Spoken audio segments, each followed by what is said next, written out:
本期视频您将看到详捷 S9 ADS 和特斯拉 FSD 的辅助驾驶对决，谁面对路边违停卡住不走，谁差点蹭上宝马还被问候，以及谁让快车道遛弯的三轮车和三大妈硬控。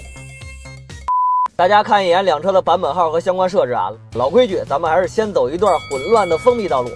先看特斯拉，在这条混乱的封闭道路上啊，它也是试图向右并线，按照交规走自己该走的车道，但尝试失败啊。随后呢，开启老司机模式，直行车道丝滑右转，然后跨双黄线借道通过线宽门。美中不足的是啊，通过的略有顿挫，停顿一下，但是顺利通过。之后呢，面对被占用的右转车道，再次借用直行道，全程非常流畅。再来看详捷 S9， 它一开始也尝试并入右转车道，尝试失败之后，并没有像特斯拉那样及时放弃，而是见缝插针，非变不可。奈何障碍车实在是太多了，一顿蛇形走位，最终也右转成功了。接下来面对逆向线宽门，详捷 S9 来了手感，比特斯拉通过的更加顺滑，有一个绕行的动作，成功了嘿。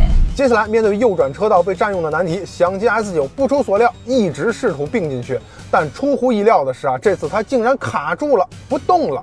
之后我们选择人工接管。然后咱们抓紧第二轮，一段10公里左右的城市通勤道路，还是先看特斯拉啊。出发之后，第一个右转弯上了一点小强度，有横穿自行车干扰。特斯拉并非完全静止停车等待啊，而是带着很低的速度等自行车完全通过，再顺势提速啊，这操作很拟人。之后特斯拉运气比较好，一路通畅。详捷就没有这么好运了，第一个右转之后遇上一大波车流，起初啊是一直尝试向左并线，但无奈车多没能成功。可与此同时，他也没能跟上前车，反倒是有些降低了通行效率。随后他开始左突右并，推测应该是在寻找通行效率更高的车道，而且在距离右转仅剩400米的地方，竟然还选择并入最左车道，然后在最后250米处开始连续变道，从最左跨到了最右，也可以说是艺高人胆大。接下来的右转弯，两车表现相似，都是思索片刻，然后避开行人，成功右转。然后是一段直行道路，特斯拉表现的比较稳健啊，选好一条车道一直走。详捷这边又出了新的状况，先是被一辆没素质的三大妈 cut in， 甚至被逼停到了隔壁车道啊，索性咱就换一个车道继续走不就得了啊？结果人家偏不，竟然又掰回来继续尾随。三大妈的慢，大家有目共睹，城市拥堵的功勋章得有他们的一半。2个红绿灯过去了，车速愣是没上30，往右也可以并，他就选择一直跟着慢车。好不容易上桥之后，详捷打算超车，结果没有注意到后方迅速逼近并抽头的宝马5系，逼得我们赶紧人工介入。我后边有车，同时也收获了来自宝马的亲切问候。下边的考点是大型十字路口左转，两车都能够轻松顺滑通过。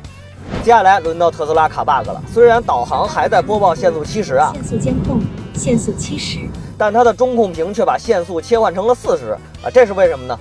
回看素材不难推测，它应该是把4米限高牌误识别成了40限速牌啊，这叫一个地道。继续前行不久，根据路边的限速牌啊，又自行修改回来了。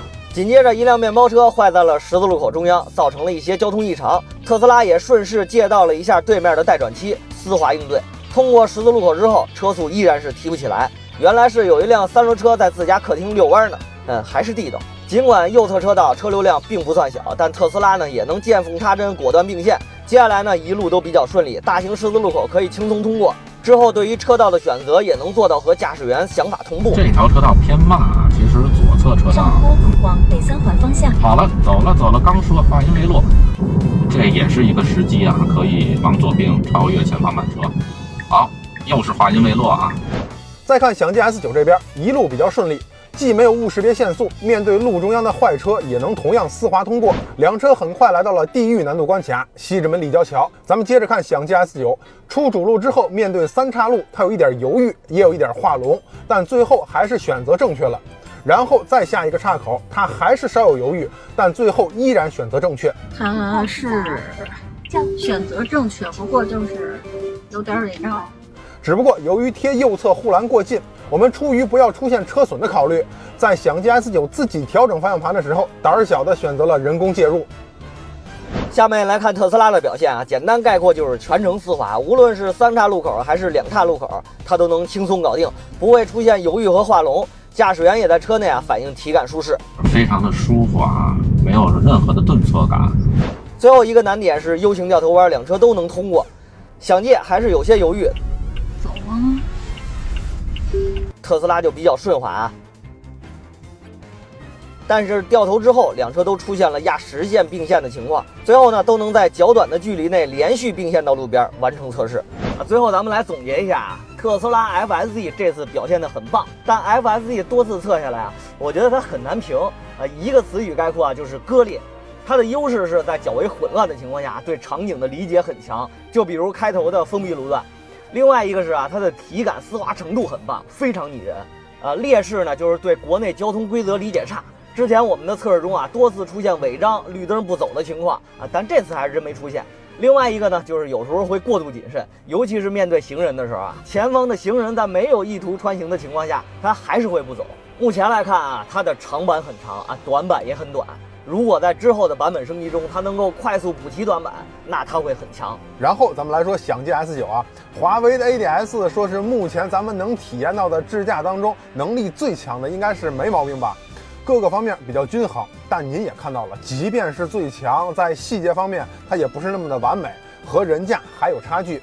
所以目前我们还是那句话，不用抗拒智驾，也不要神化智驾，适当开启，合理使用才是最合适的方法。